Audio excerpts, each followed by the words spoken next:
This is episode 130 of That Shakespeare Life. That Shakespeare Life is now available on our very own digital app. This app works on your tablet, phone, or TV and lets you explore the history of William Shakespeare with exclusive content, interviews, and documentaries not available anywhere else. You can cook, dance, and play your way through the life of William Shakespeare, all without any commercials. Find out more at cassidycash.com/experience and stay tuned after the episode for even more details. Hi, I'm Valerie Wayne, the art and editor of Cymbeline and a professor emerita at the University of Hawaii at Manoa. Another great method for studying the life of William Shakespeare includes listening to this. It's That Shakespeare Life with Cassidy Cash.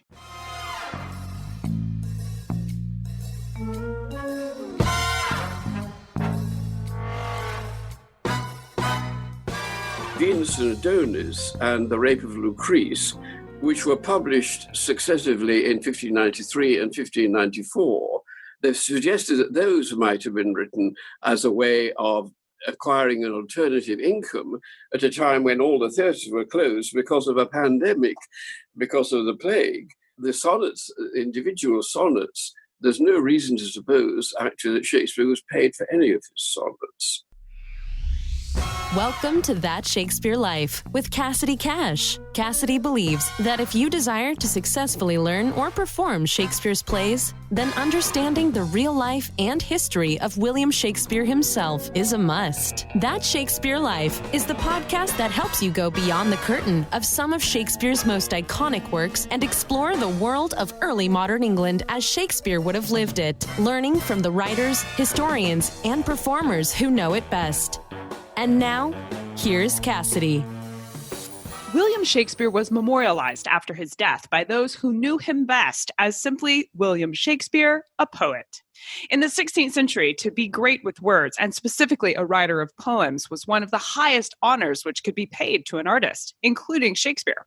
Throughout his career as a playwright, William Shakespeare would complete no less than 154 sonnets, many of which have caused debate throughout the centuries since as to precisely what they're about or to whom they're dedicated. It was considered a common way for someone in the theater industry to make something of a side income during outbreaks of plague to seek payment through the publishing of sonnets. When it comes to Shakespeare's sonnets, however, it seems that several of the 16th century publications of his poems were done without his permission and considered pirated editions of his work. Our guest this week knows more than anyone about the sonnets of Shakespeare, and we are honored to welcome Sir Stanley Wells to the show this week to explain the history of Shakespeare's sonnets and tell us which one, if he was forced to choose just one, would be his favorite sonnet. Professor Sir Stanley Wells, Commander of the Order of the British Empire, Fellow of the Royal Society of Literature, is a former life trustee and former chairman of the Shakespeare Birthplace Trust, Emeritus Professor of Shakespeare Studies at the University of Birmingham, and Honorary Emeritus Governor of the Royal Shakespeare Company, of which he was for many years Vice Chairman. He holds a PhD of the University of Birmingham, is an honorary fellow of Balliol College, Oxford, and University College London. He holds honorary doctorates from Furman University, South Carolina, and from the universities of Munich, Hull, Durham, Warwick, Marburg, and Craiova. He received a knighthood in the 2016 Queen's Birthday Honors in recognition of his services to Shakespeare scholarship. He has published extensively on Shakespeare, his plays, including multiple editions of Shakespeare's works for Cambridge, Oxford, and Penguin Shakespeare. I invite you to the show notes of today's episode to explore a more extensive library of Sir Stanley Wells' publications as a great place to learn more about William Shakespeare. His most recent publications include Shakespeare's Tragedies, A Very Short Introduction. Together with Paul Edmondson, he has edited Shakespeare Beyond Doubt, The Shakespeare Circle, an alternative biography, and All the Sonnets of Shakespeare, which is forthcoming in September of 2020 for Cambridge University Press. Hello, Sir Stanley. Welcome to the show. Hello. Thank you. If Shakespeare was primarily a playwright, why did he also write sonnets? Well, he was primarily a playwright for most of his life, but he was writing at a time when all plays were written in verse. Prose was used in plays, but there's hardly any plays written entirely in prose. It was just the convention of the time, just as nowadays plays are written in prose normally, but we still occasionally get poetic drama, though less frequently than we used to do. He uses sonnet form sometimes in his plays. For example, the prologue to Romeo and Juliet is written as a sonnet, so is the second prologue that introduces Act 2. And famously, the meeting of Romeo and Juliet when they first meet each other is a sonnet, followed by the first 4 lines of another sonnet. So it was nothing unusual for him to be writing in verse, and particularly in sonnets. But of course, he also wrote sonnets for himself as a sort of poetic meditation, I think. And some of his sonnets seem to have been addressed to friends. For example, in 1598, a book appeared called Paladis Tamia, Wit's Treasury, written by a literary critic called Francis Mears, in which Mears refers to Shakespeare's sonnets among his private friends, he says, which implies that Mears already knew about that sonnets, that Shakespeare was writing sonnets, even though no independent sonnets by Shakespeare had been published at that date. Were Shakespeare's sonnets sold commercially later then? Well, 2 of his sonnets appeared in 1599 in a little book called A Passionate Pilgrim. We don't know how the publisher got hold of those sonnets. The book is often referred to as a pirated volume. In other words, it was printed without the authority of the author of the verses. There are 20 poems in it, 5 of them by Shakespeare. A couple of them are extracts from Love's Labour's Lost, 3 extracts from Love's Lost, I think it is, which had already appeared in print, so they could have just taken those from the published version of the play. And 2 of them are sonnets, which somehow, 3 of them, are sonnets, which are versions of the sonnets that later appeared in 1609. So they look as if they are, that Mears had somehow got hold of sonnets, perhaps illicitly, because they're very sexy sonnets, they're very intimate sonnets. And he said among Shakespeare's private friends. What exactly private friends appears, we don't know, but it means what it means, we don't know. But presumably it means that Shakespeare was writing sonnets to give to his friends, whether male or female friends, without particularly thinking of publication. Many scholars have suggested Shakespeare wrote sonnets as an alternate income source during times when plague in London closed up the theaters. Was Shakespeare paid to write any of his sonnets? I have to correct you on that. I think many scholars actually suggest that he wrote the 2 long poems, Venus and Adonis and The Rape of Lucrece, which were published successively in 1593 and 1594.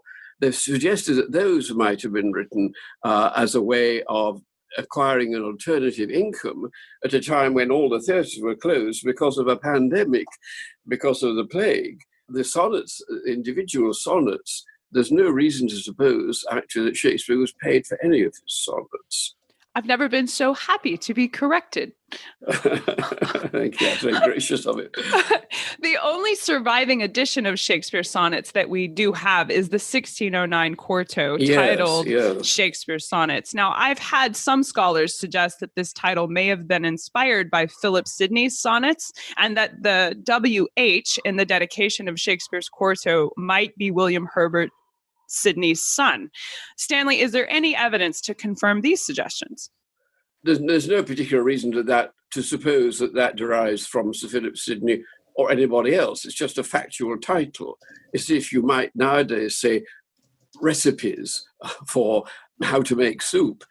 Shakespeare's sonnets, they're poems written in sonnet form, and certainly Sir Philip Sidney had written sonnets which were published in 1591, and those sonnets set off a vogue for sequences of sonnets which lasted until 1597. Within those years, those 6 years, 17 sequences of sonnets appeared in print, and Shakespeare's may have been written, we believe they probably were written, a lot of them, round about the same time, but they're not a sequence in the sense that those sequences are. It's a far longer collection by about 50% than the longest of those sequences. So there's no particular relationship between Shakespeare's sonnets and the sonnets of Sir Philip Sidney. I prefer to refer to Shakespeare's sonnets as a collection rather than a sequence. They're not a sequence, they're not sequential. Studies in dating suggest that they were written at various periods, ranging from the age of 18, the famous sonnet 145, which puns on the word Hathaway, and we believe to be a dating sonnet, and that they may have been written from then right and through until about 1603, possibly. So they're not a sequence in the sense of a sequential group of poems written as the sequences in the 1591 to 1597 period were, written sequentially. There are a miscellaneous ragbag of poems, one might always say. But there are, within that collection of poems, mini sequences. For example, the first 17 are 17 poems, all addressed to a young man whom the poet is trying to persuade to marry. So that is a mini sequence, and there are other mini sequences within the volume too, including those which involve a rival poet. So they are a collection of poems assembled together long after they were written, assembled together in 1609. Now, to turn to the dedication is not Shakespeare's dedication. The dedication, which is very oddly printed, it's a very odd affair altogether. It's printed with full stops after each word. It's in tombstone layout, like a Roman funerary inscription, and it's signed T.G., Thomas Thorpe, the publisher. It's a publisher's dedication. The publisher, not Shakespeare, dedicates these poems to Mr., or in this recent terms, Master W.H. Now, people have argued for centuries over what W.H. means, and nobody knows. One of the suggestions has been William Herbert, who was the Earl of Pembroke. And another one is that it might have been the initials of Henry Wriothesley, the Earl of Southampton, reversed, which seems pretty silly to me. Why would you reverse the initials? But that's one of the things that people should learn to remain agnostic about. We simply don't know whom they're dedicated to. Just if I may return to the title of the volume, the title is Shakespeare's Sonnets, Never Before Imprinted. It isn't Sonnets by William Shakespeare.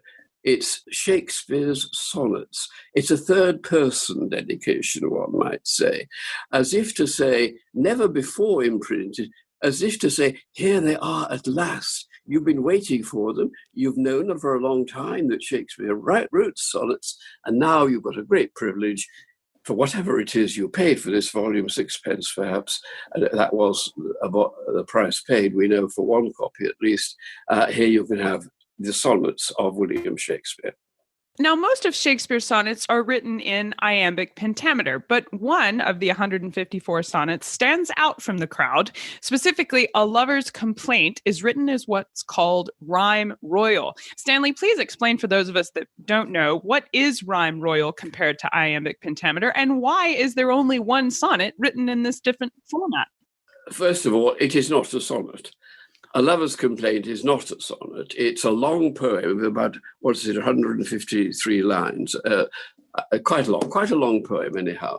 It comes after the sonnets in the volume. There is a definite break made by the publisher at the end of the sonnets, and then the book starts again with a fresh inscription, fresh title page, A Lover's Complaint by William Shakespeare. So in other words, the volume consists of 154 sonnets in poems, short poems, almost entirely in the 14-line form conventionally used for the sonnet. There's an extra bit, an extra poem, quite a long poem, A Lover's Complaint, very different in style from the sonnets, and not everybody believes it's by Shakespeare. There's no reason particularly not to. Any arguments have to be based on style. But it's presented as a poem, but it's a narrative poem in which a poor maiden who's been deserted by her lover complaint. It's a typical form of the period, that the complaint of a forsaken woman, and that's what it is. So it's not a sonnet. So what is rhyme royal, though, for the sake of comparison? A rhyme royal is a seven-line stanza, seven-line verse, one might say, which was common in the period, rhyming, was it A-B-A-B? There's overlap within the works of Shakespeare's plays for when he uses sonnets, because as you've mentioned from Romeo and Juliet and several others, there are places within his plays that he does use sonnets. There's one in Henry V, but what are some of the other places we should look in Shakespeare's plays where he includes a sonnet as part of the dialogue for his characters? Yes, well, the most conspicuous one, I suppose, is Love's Labour's Lost, where the lords who are wooing the Princess of France and her ladies-in-waiting, there's a very amusing, very witty scene in which they read out. They're not all regular sonnets, but they read out what they call sonnets in praise of their mistresses. Each of them thinks the other can't hear him. There's a denouement at the end when Berowne, the central character, makes fun of them all for having revealed their passion for their ladies.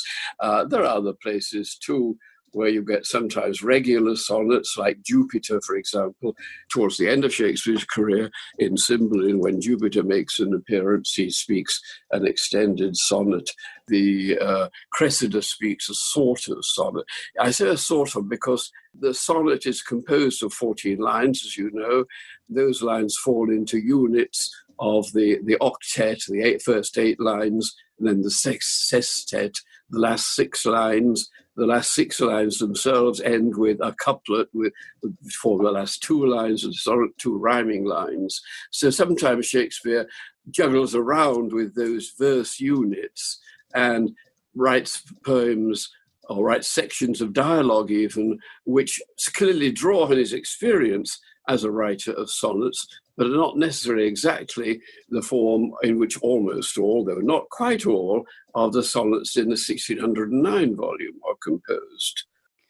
With Shakespeare's plays, one of our most often given pieces of advice to listeners is not to read the plays first, but instead to see them performed, since they're not primarily text, but instead performance pieces. With the sonnets, you can't study them as performance, but historically there's been some divide among scholars about exactly how to approach them, with some people suggesting a linguistic approach is best, applying new criticism to the text, while there's others who take a biographical or even literary approach and think that's more fruitful. Stanley, what is your opinion on the best way for someone who's new to Shakespeare's sonnets to understand these poems? Should we study them in the context of Shakespeare's life, or treat them as we're taught to treat other poetry and examine them purely for the words themselves? Well, I think I would say somewhere in between. But primarily, these are poems, they're individual poems. And the best way to read them is to read each poem individually and appreciate it, enjoy its poetic content, its poetic mode. I mean, when I first came to read Shakespeare's sonnets, a very long time ago indeed, they were my way into Shakespeare. And the first one I got to know was the one beginning, "When in disgrace with fortune and men's eyes, I all alone beweep my outcast state." It's a love poem. It ends with, "For thy sweet love remembered such wealth brings, that then I scorn to change my state with kings." It's a poem, an exultant poem of somebody who is in love with, it may be either a man or a woman. It's a beautifully composed poem with musical qualities, with rhetorical qualities as well. And you can enjoy that if you enjoy reading poetry. You can enjoy that and many of the other poems in the volume are purely as poems. But some of the poems certainly appear to refer to incidents in Shakespeare's life or in the writer's life that we don't know much about. And some of them are very enigmatic and cryptic poems. Some of them refer to a rival poet, for example, and nobody knows who that poet might have been. Again, there's a lot of conjecture about whether it was Marlowe or somebody else, perhaps some now a little known or an unknown versifier. Some of them refer to historical events. in a rather cryptic way. These are poems which defy ultimate explication, which is partly why there's been so much written about them, so much discussion of them. May I tell you about my next publication, because it's very relevant to all this? Along with my friend Paul Edmondson, with whom I wrote a book about Shakespeare's sonnets quite a long time ago, we've now done a book which will appear later this year called All the Sonnets of Shakespeare. And it will be the first time that the poems have appeared, the poems of the 1609 volume have appeared in the order in which, as far as stylistic studies show, they were written, some of them, which is not the order in which they were printed. And also in that volume, again for the first time, we intersperse the sonnets of the 1609 volume with the passages from the plays that are in sonnet form. So this provides a way in for the reader to understand Shakespeare's sonnets within the context of his use of sonnet form, the larger context of his use of sonnet form within the plays. It also includes paraphrases of every sonnet. At the back of the book, every sonnet is paraphrased in prose, which is partly because, well, entirely really, because some of the poems are extremely difficult to understand.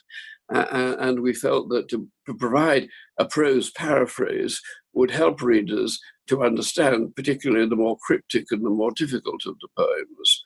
We will definitely include links to where you can find out more about that upcoming book. That's exciting. Thanks for sharing that with us. I have to ask, you mentioned the poem or the sonnet that you first started with when you got into Shakespeare. Is that your favorite sonnet? Do you have one that you prefer above the rest?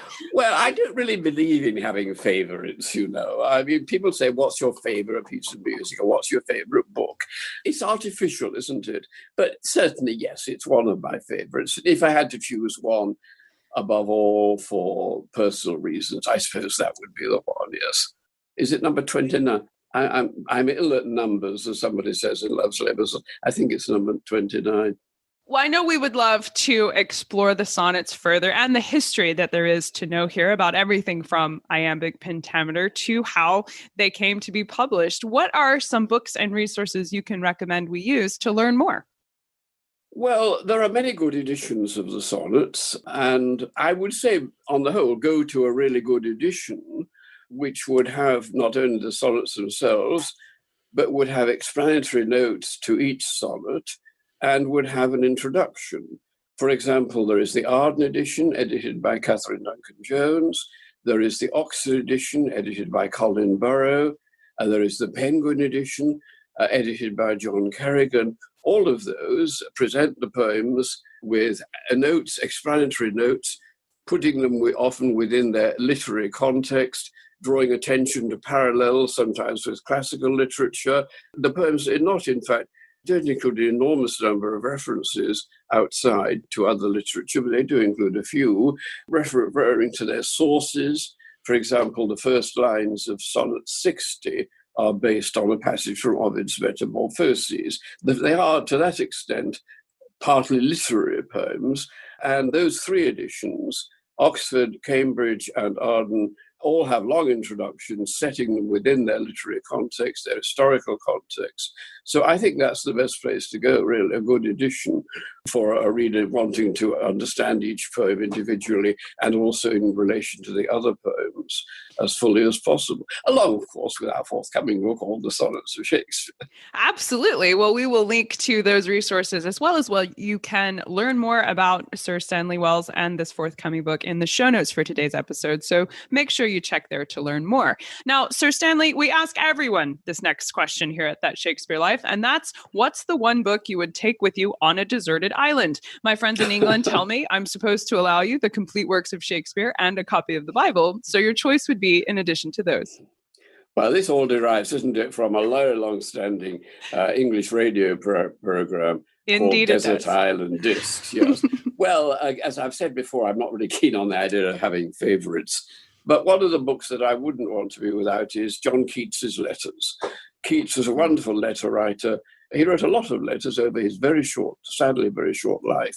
They're full of wit, they're full of humor, they're full of depth of feeling, and they also give us some very profound remarks about Shakespeare. Keats he regarded Shakespeare as what he calls his tutelary genius, the person who was almost literally over his shoulder, because he had a portrait of Shakespeare in his rooms.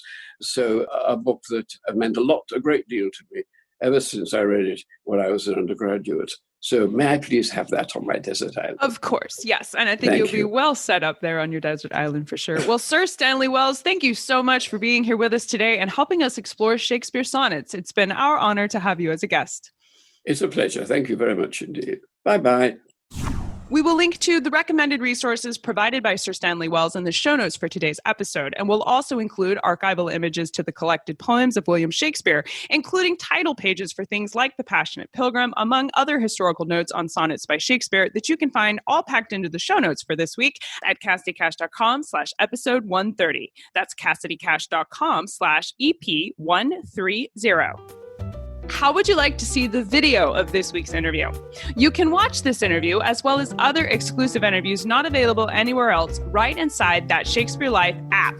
That's right, That Shakespeare Life is now streaming on our very own digital app. We are very excited to make this available, and not only can you stream podcast episodes anywhere you go, but the app contains exclusive content like activities, games, documentary shorts, expert interviews, and animated plays, all free from ads and available anywhere you might be. You can learn Shakespeare's history from the experts who know him best while you're in the carpool line, cooking dinner, or even while you're working out.